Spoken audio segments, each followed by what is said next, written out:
Thank you for motivating me. Thank you for that. Anybody want to take a smoke break? My mother's been complaining the whole time. She wants a smoke break. Happy hour, let's go get it, get loosened up.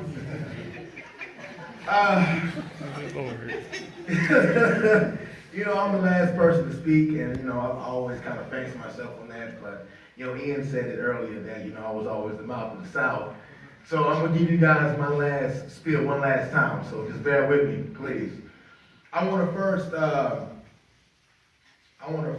thank God for this moment, guys, because without him, we would not be here today.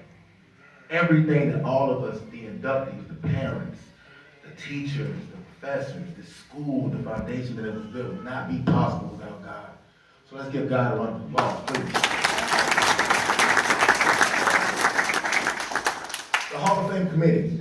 I know it must be tough to filter through so many amazing student athletes that come to school here. To narrow it down to 5 or 3 or 2 people a year. Dave Sherwood. So let's give those people a round of applause.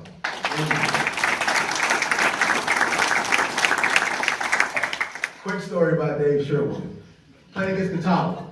I had 2 tackles for loss and 2 fumbles, 2 forced fumbles. He only credited me for 1, so I sent him an email. I said, "Hey Dave, I had 2 forced fumbles and 2 tackles for loss." He said, he texted back, "Hey!" Exclamation point, exclamation point. I got you, Demarkus. I got this. So Dave, thank you so much. Don't turn away, Dave. I am just honored, like all of the Hall of Fame inductees. I'm so honored. I don't know some of you personally, but I'm so glad to be part of this class, the 30th class, and being the only football Hall of Fame inductee. I only got to say to the 1986 team, without you guys, I wouldn't be standing up here today. So thank you again. Wants to give them a round of applause as well. The Hall of Fame is such a tremendous honor, and I've been going for 7.5 years, and I mean with that as far as being in Hollywood, California, pursuing something just as lofty, as just as hard as beating a Carson Newman in the football game or beating a Catawba in the football game. And only some of us athletes know how tough that is to do. But I'm back, and to bring my family together and to see everybody, the chemistry that we have is only just, I'm speechless. And for the first time, that's very hard for me to do, is be quiet. But I'm just taking all of this in. The air, the wind, the moment, the food, just everything of my family and my friends. And to me, I told my father and I told my mother, I said, there is nothing that I can do for you guys to make you proud of me. But I hope today, and I hope and pray today, that I made you guys proud of me, because not only am I going into the Hall of Fame, you guys are going into the Hall of Fame with me. So Donald Linwood Dogan and Sheila Letha Dogan, you guys can take a bow and clap your hands, because I'm standing up here because of you guys.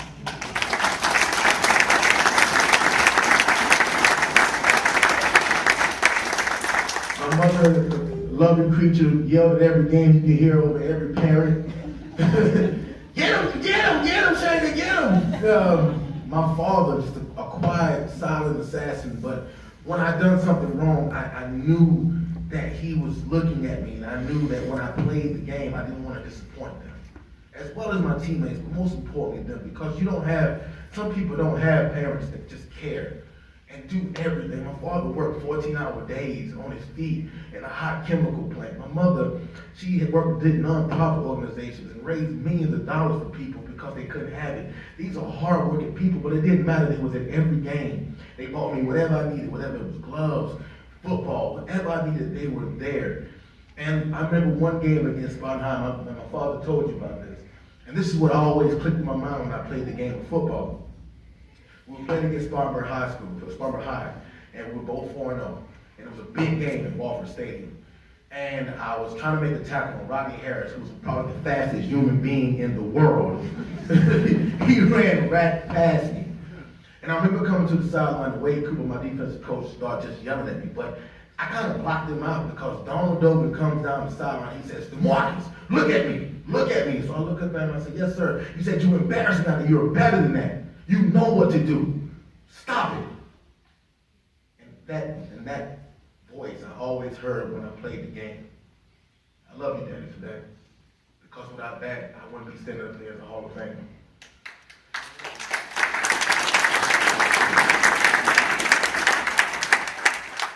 Listen, in life, we all got a book that we're writing. We're writing it now as we speak.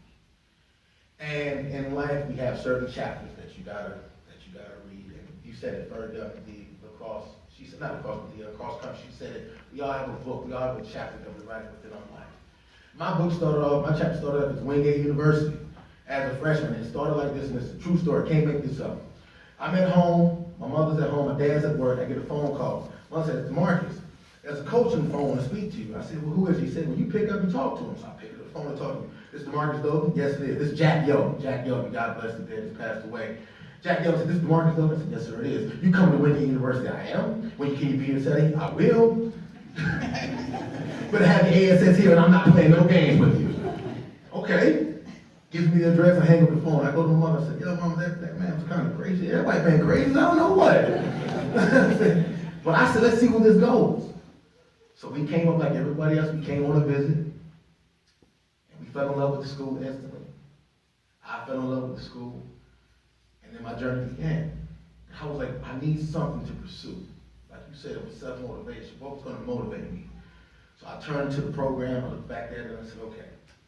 The all-time leading title. I said, I want that. Hall of Fame didn't even cross my mind. I said, I just want that record. I said, because I broke it in high school. I said, if I can break it in high school, I can do it here. So I said, that's what I'm going to pursue. So it started in '98. And it wasn't easy. Yes, I was a super duper senior. Yeah, I was here for 5 years. Okay. Don't judge me, judge Joe Brown, okay? Don't be mad at me. I had to do it. So I saw it, and I said, that's what I wanted to pursue. And it wasn't easy, 3 coaching changes, Coach Long, Coach Brush, and then we finally got it right with Coach Wright, as you guys can see. He got that program in the right way and doing very, very well. And I said, let me do that, but then that was all about my selfish reasons. Because I was doing well, but we wasn't winning. 2 and 10, 3 and 8 seasons. It was just like, I remember the crowd saying, "We're ready for basketball. We're ready for basketball." And I'm like, man, I might have 15 times a game, but it didn't mean nothing. And I said, "Dad, I'm doing what I can do, but we're not winning." He said, "Son, what do you want to be?" And then he said, "Do you want to be a good linebacker on a great team? Or you want to be a great linebacker on a bad team?" So I go into my last year, and I got hurt, and I came back, and I took that mentality with me. I said, I'm not going to leave that legacy of just being an all-time tackle. I want to do something to help change this program around. I want to be a part of that foundation that helps these guys get in the right direction. Because Coach Wright was going to do it, but I wanted to be a part of it. And in doing so, I was able to learn that it wasn't about me. It was about the benefit of the team and sacrificing yourself for that team. And that's exactly what I did.